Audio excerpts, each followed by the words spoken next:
March 6th, A Word in Season to the Weary by Brother Bakht Singh.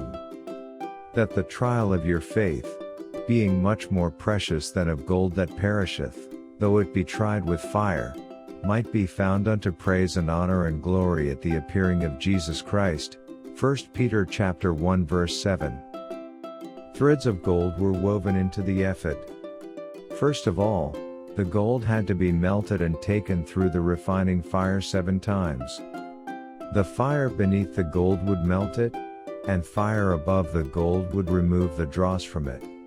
In the same way, it is only by the fire of suffering and persecution that the believer's life can be refined and made to show forth God's glory.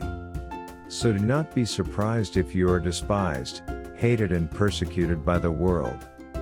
God will allow such fiery experiences in your life in order to make you like pure gold. The molten gold had to be beaten with the hammer and made into a plate. Then it was cut into thin strips. Each strip was passed first through a large hole in an iron plate, then through the next hole which was slightly smaller. In this way it was passed through all the holes in the iron plate until it was finally passed through the smallest hole and came out as a golden thread, fit to be woven into the ephod. The bar of gold could not be woven, so it had to be taken through all these processes. It had to be melted in the fire, beaten with the hammer, cut into pieces and passed through many holes, and converted into fine golden threads. Through all this we learn that, as believers, we can never become Christ-like if we do not go through suffering.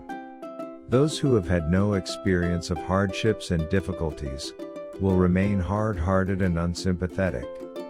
They will not be meek, gentle and kind, and therefore they cannot show forth the virtues of the Lord Jesus Christ.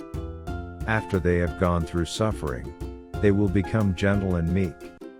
You may have noticed that a person who has gone through much suffering can bear a rebuke without resentment and does not mind even if people hate him and curse him, while another who has lived only in pleasure, gets very much offended at least provocation.